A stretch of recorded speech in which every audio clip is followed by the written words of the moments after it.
Hello friends, and welcome to Echoes of the Shore. Thank you so much for being here. I appreciate you so very much. Echoes of the Shore is my lovely little survival series where I've given myself the goal of fully restoring this lovely little island back to the way it originally was. And to do that, I need to go and complete a whole bunch of different objectives and obtain items called echoes. And when all of these echoes are put together, it finally recreates the song that this island sang long ago. It's all very lore stuff, so I'm sorry if it's hard to understand, but it certainly has been a good time so far trying to do this. So that's what we're gonna be doing in today's video. There is, however, one issue, and it's that I am unfortunately a really big fan of fishing in this game. I mean, I do have, what, 36,000 fish caught in this one world so far, and 300,000 in my last series. So I definitely think I've got a bit of a problem. Anyway, I really love fishing. So before we go and we get started on trying to collect our very next echo, what I want to do is I want to put my head down for just a couple of days in this lovely little world that we've got so far, and we're going to do as much fishing as we possibly can. Now,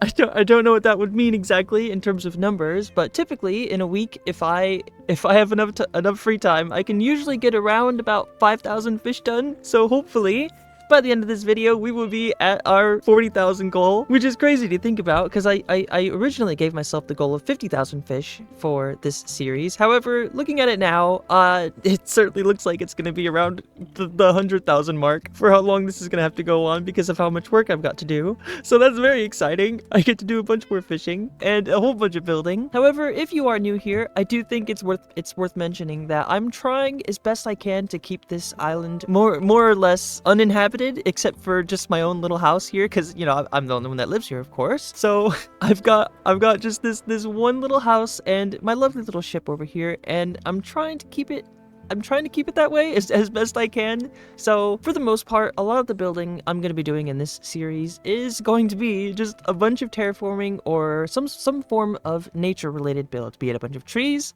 a whole bunch of shorelines, a big old lake, which this definitely isn't behind me. This is not a big old lake. This is just a glorified pond. But I just wanted to quickly share what the goals are for this series. So we're going to be doing a bunch of terraforming. We're going to be pretty soon here. We're going to be finishing the texturing on this whole little mountain here.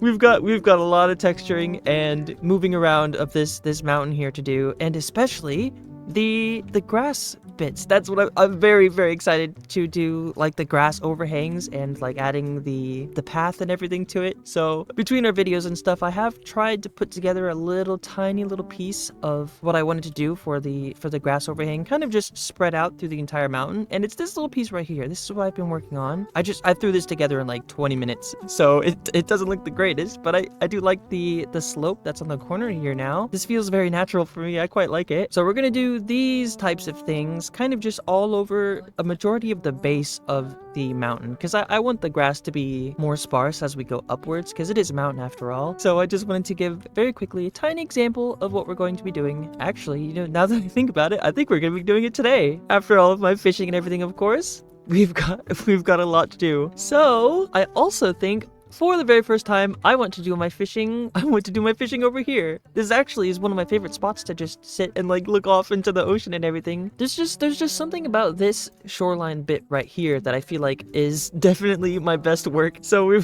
we're gonna do our fishing just about right here somewhere. Even though I know we have a whole dock area, we've got 2 dock areas even, as well as a lovely little sandstone cliff thing. However, this still is my favorite spot. So this is gonna be our fishing spot. So without further ado, let's just get straight into fishing.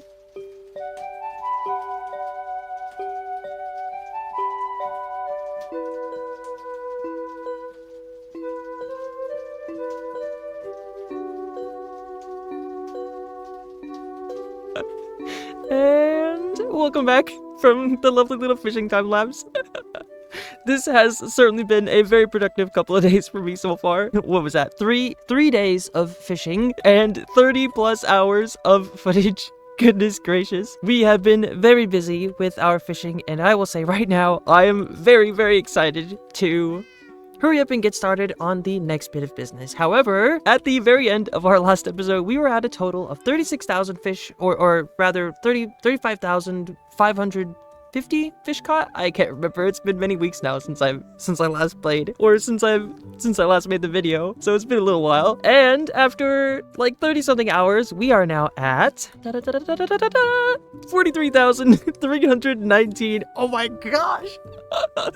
That is so much. That's way more than I thought. What? Oh my goodness. All right. Well, that's cool. That's more than 5,000, isn't it? Should be. That is 7,000 fish caught this week. Hey, I'll take it. That was pretty good. I do think I forgot to mention that if you happen to notice a small change in the armor and stuff, it is because our lovely skin artist and the artist of the resource pack that I'm using, or the texture pack that I'm using, did a really cool update, and they did all of the different textures for the tools, the armor, and pretty much everything in between. So everything has a new texture for it, and I thought it was so cool. I thought it was so cool. So I really quickly just wanted to put on the leather armor because I thought it was really cute. Also, their name is LANOSTRY, and all of their links are in the description. However, now that we are done fishing, I think we are good to switch back to our netherite one so that I don't accidentally hurt myself, because I do also need to do a bunch of sand collecting, which means going to foreign territory, and that also might mean that I'm probably gonna get hurt. So it's best to be as protected as I possibly can be, because we are finally good to move on from the fishing, and we're gonna go and get ourselves a bunch of sand, which we do have a little bit of. We've got like 1 shulker box or so of sand and sandstone related products. But I will say right now, 1 shulker box will do hardly anything for the amount that I have planned for the texturing and everything, or I guess not texturing, the shoreline. Also, oh my goodness, this helmet looks it's so aggressive. I kind of like it. Makes me feel like orcish armor from Skyrim, maybe. So I wanted to very quickly explain what it is I wanted to do, and it's pretty much just take all of this and then just put it pretty much all over here.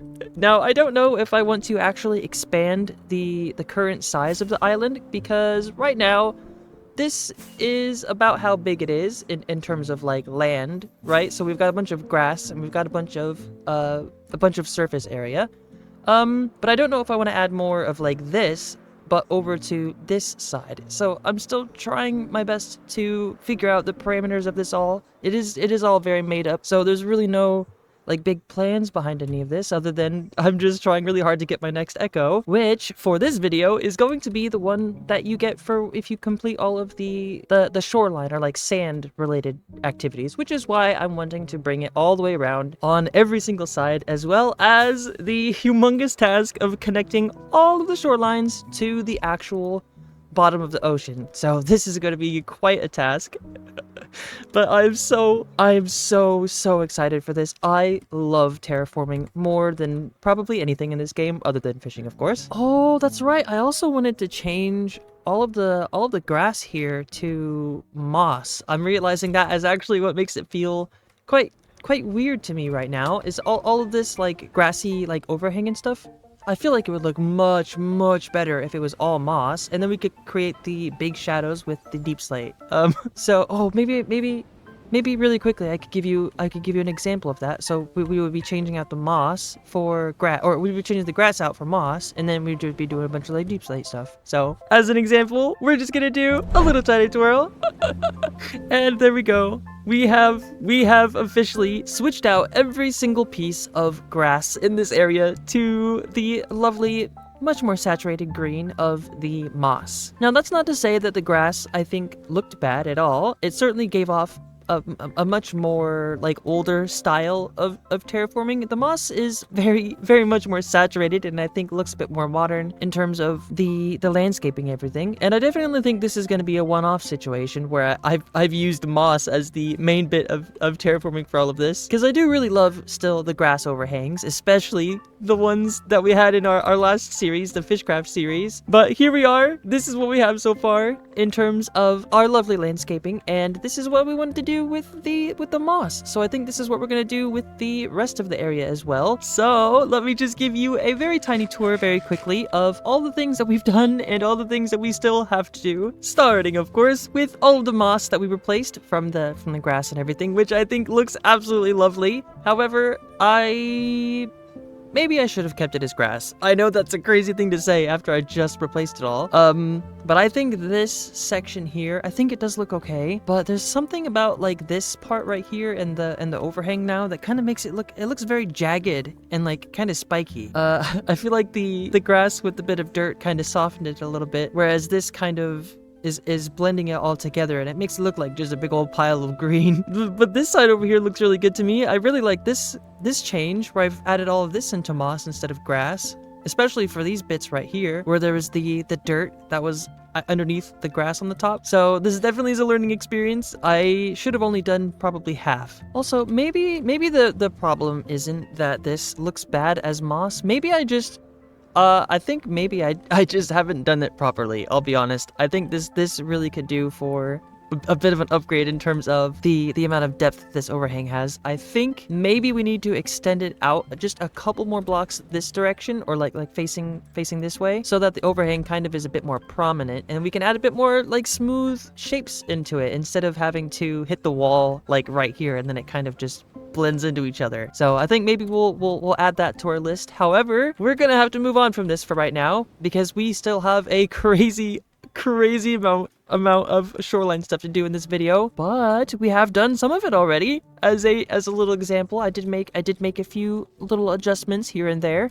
More specifically, there was a spot over here that I really didn't like. So in my last video, I made this piece of shoreline right here, and I added way too many rocks. I only needed just a couple of them, I felt like, to break up the sameness of all the sand. And I added like 6 or 7 of these different rocks here. So I did go through and I completely removed them, except for just a few. Just to add in a few bits of variation in the sand and everything. And then after that, I went through and I kind of smoothened up this hill a little bit because it was looking a bit rough. A lot of this was done in a panic before, so I didn't really have much time to do much smoothing or any sort like that, because I did build most of that in like 2 days. So I was quite panicked and it was very rushed. Oh, that's right.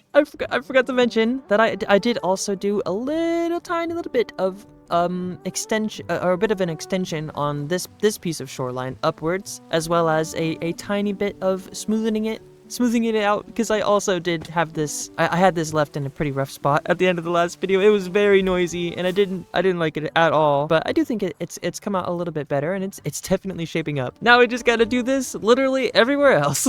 Not a problem. And the same applies to the little bit of texturing that I did on the mountain here. So I did go through and I added a bit more of the that was the worst landing I've ever had. That was a terrible landing, I'm sorry. So I did go through and I added a very little tiny little bit of shading or some sort of like texturing to the bottom half of the mountain. Now I don't know if this is exactly what I want, because this was a very rushed job after all with the shading. This was me just kind of playing around with some of the blocks that I had to try and figure something out. So I would say that it's kind of a gradient, but it's not really. It's more of like a shadow casting situation. Wherever I think a big shadow should be, I put a big shadow. So that's all we've done, is just the very front of the little piece of the mountain here. So we've got the dark down here, which translates from mud to cobbled deep slate to tough to acacia, and then sometimes, because this is a mountain after all, we've got a little pinch of snow, just as a bit of a highlight. I thought it looked very nice, given a little snow overhang with the diorite on the bottom half there. I think that looks really good. So let us just jump straight into getting some sand placed. And to do that, the very first thing that I need to do is start running a line of the sandstone around about the location where I want the shoreline to be meeting the mountain. Oh goodness, actually, I think I might do the back of it first, because I don't know if I want more grass to be on this side. So I think I'm gonna do this side first, and then as we wrap around the front, I'll hopefully have thought of some more ideas. Oh wait, never mind. I forgot. I still have to fix all of this. Goodness, this was such a rush job. So it looks like, for the most part, it is a 1 or 2 block gap between each of the elevations here.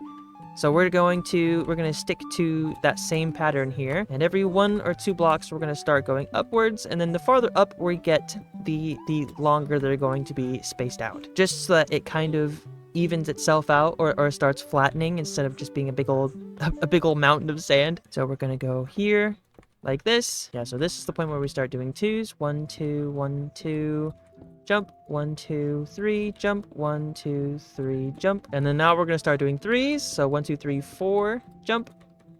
Or yeah, there we go. This is it. That was it. All right. And then to make it as seamless as possible, we go to the very bottom piece of our shoreline here, and we just start connecting it up through what we've already done. So we follow our previous path of sandstone, and then if we want to break up some of the more square shapes while we start these things, it's easy to accidentally start getting things into a pattern that are quite easy to see.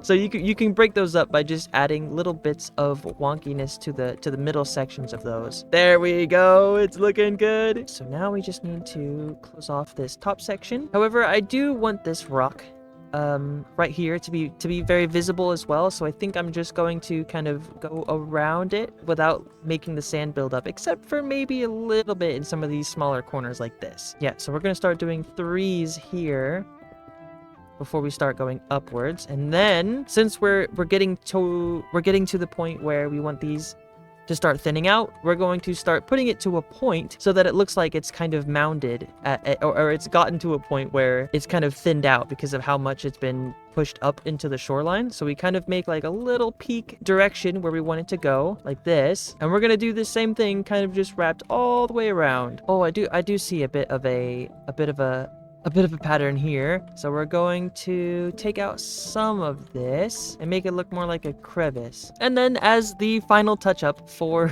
the sand, we start with the slabs. So recently I have been very sparing with these slabs. I originally, when I first started doing shoreline stuff, almost the entire thing was made out of slabs. But I learned recently that the more slabs you have, it feels a bit less natural. So I've been trying to use more full blocks of sandstone and just trying to work my way from there.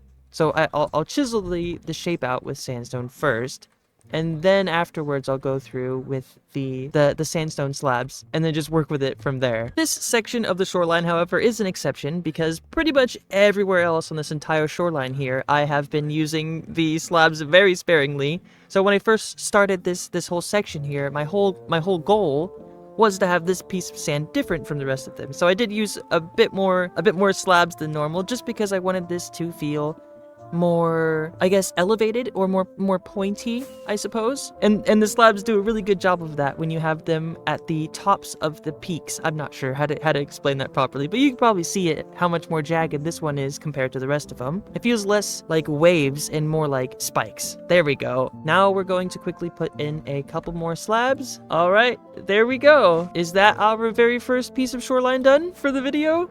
We shall see. Yeah, there we go. There still looks like there could be a little piece of sand right here to make this look like it's a bit more smooth. So we're going to extend this out by a block like this, and then we'll place the slabs. And then we try again. Oh, I see what's wrong. And then finally, this piece here. All right, there we go. Surely that's better. Yeah, there we go. That's much better. So we're gonna add probably a couple more levels going upwards here. Otherwise, that's pretty much it for this little basic piece of shoreline here. It's not so difficult, and it especially gets much easier the longer you do this. That being said, however, this is incredibly difficult to talk about as I do it. I do hope I've got the point across, though, of usually how I do this. And the good thing about the shorelines is that once you've got your basics down, and you've already given yourself the framework to wrap the whole shoreline around the stuff, it makes it a whole lot easier to follow, because you're just kind of like tracing your own work as you go. That being said, I'm going to jump straight into trying to get this lovely little shoreline all fully finished. So I think what we're gonna do is exactly what we just showed everybody, except on a massive scale. And I could not possibly be more proud of what we have created this week. And I say this week because I've just tallied it up, and on top of my fishing and all of the shoreline stuff that we've just done, it has taken a full 6 days 6 days of not resource collecting, but just building to get this shoreline in place, and I still am not even close to being done. I have horribly underestimated how long this would take. I have been on a mission trying to place as much sand as I possibly can for this video, and I still have so much sand I need to place. We are so far behind. I definitely did not grasp quite how much work there was to be done, but I certainly have been I've been trying my best to make this place look as pretty as I can, and I really hope you like it. Sorry I haven't shown it much. So, let us just do a very tiny tour, very quickly, of all of the little things that I've been doing the past 3 days. Starting with the thing that I mentioned earlier, which was this lovely little overhang that we had, that we just put in a couple days ago now. I did go through and I did edit it slightly. I pushed out the moss blocks by, I think, like 2 blocks or so, which left a lot of room on the underhang for us to add all kinds of depth and some green terracotta for some like shading and everything, and I think it's very lovely. The only thing is I am still very new to a lot of this type of stuff, so I still don't know exactly what are some things I could add to this location. So if there's any ideas or recommendations for like details type of things, I'm very much open to it. The only catch about it though is it would need to be like some form of like nature detail, since I'm not adding any more of the like man-made type structures like houses or boats or docks or anything like that. So I am sorry in advance. Oh gosh, what else have we done here? I mean, if I look at the mountain, I've clearly done a bunch of things, but it's hard for me to point out which ones specifically. So I guess we'll start with adding a whole bunch of palm trees over here. I felt like that the island definitely needed some more of a tropical vibe, so I definitely went a little overboard with the palm trees. We added all kinds of them over here. We've got some with azalea leaves, we got some with birch, we've got mangrove, we've got oak leaves. Quite the variety of palm trees, and it was very fun. Oh, speaking of, I also added a big old cliff. A big old cliff on the mountain behind us here. I felt like all these faces that I was standing on top of, they were all very like flat, and that's all well and good for it being a very sheer mountain and everything, but I definitely wanted somewhere where I can kind of stand over and look down from, kind of like Pride Rock from The Lion King. So that's exactly what we did. We added a lovely little overhang / mountain Pride Rock thing over here to overlook everything that the light touches. It's not mine though. None of it's mine. I'm just here to help, I guess. I really love this world, but none of it is truly mine. I just am helping it along. Oh gosh, that's right. I completely forgot that at the beginning in this video, my goal was to originally fully complete all of the shores and everything for the entire island, to finally get our echo shard or not the echo shard, our echo rather, for completing all the shore, right? However, I don't think I can. I don't think I can do it this video. That is such an extreme job, because I also have to connect all of this sand to the ocean floor, and that takes many hours, as well as finishing the actual like wraparound of the sand and everything. So I have a lot of work ahead of me, but you know, I did realize I don't think I'm going to be needing any more trees. So I think we should be good on the echo front for the trees, because that is one of the main 4, right? So the first one was water, which is why we made this giant glorified pond right here that is supposed to be a lake. I definitely think if I were to make another one, it'd be at least 4 times bigger. So that is my fault. That is my fault. It is still cute though. However, this was our first echo. This was the sunken echo, and now that we have all the trees completed, I think we can get the tree echo, which means there are only 2 remaining. Hopefully I can get those done in the next 2 or 3 episodes, I would hope, especially since we're drawing very close to the end of it now, since we've really just got a bunch of polishing and everything to do, which is very exciting and both very scary, because I don't think I'm ready for my next series quite yet. There is a lot that we still have to do. Oh, that's right. I forgot to mention that we also added a whole bunch more of the sunflowers over here for, of course, the little Manian for always being so supportive of the series. So we got 3 patches of them so far. We've got this one, we've got this one, and this one. Here they are. This one's really small, I'm sorry. So thank you again to the Little Manian for always being so supportive and leaving such amazing comments. Thank you so much, and here are a bunch of flowers. which actually reminds me that there is somebody on my YouTube members list that has been a member for 17 for 17 months, which is well over a year now, and I think that is absolutely insane. So thank you to Jess. That is wild to me, as well as Bale Mage for being over 15 months now. And we've got two new arrivals. We've got Space Nerd Jess, which is crazy. We've got 2 Jesses now. That's so cool. So thank you to Space Nerd Jess for joining the lovely little Beetroot YouTube membership thing, as well as Blue Davriel. I appreciate you all so much, and welcome to the YouTube members thing. And I also don't know if anybody noticed, but I did change the membership thing. So instead of it being called a fish, it's now called a beetroot. And we had the honor of having Fallowfoot do the art for it, which I think is so cute. We got these little heartbeats from Slime Rancher, which I think are so cute. So thank you to Fallowfoot for being such a lovely artist. And with that, I have unfortunately just about run out of time for today's video. So I thank you all so very much for watching this episode of Echoes of the Shore. I appreciate every single one of you, and I will see you in the next episode. Bye-bye! Bye-bye!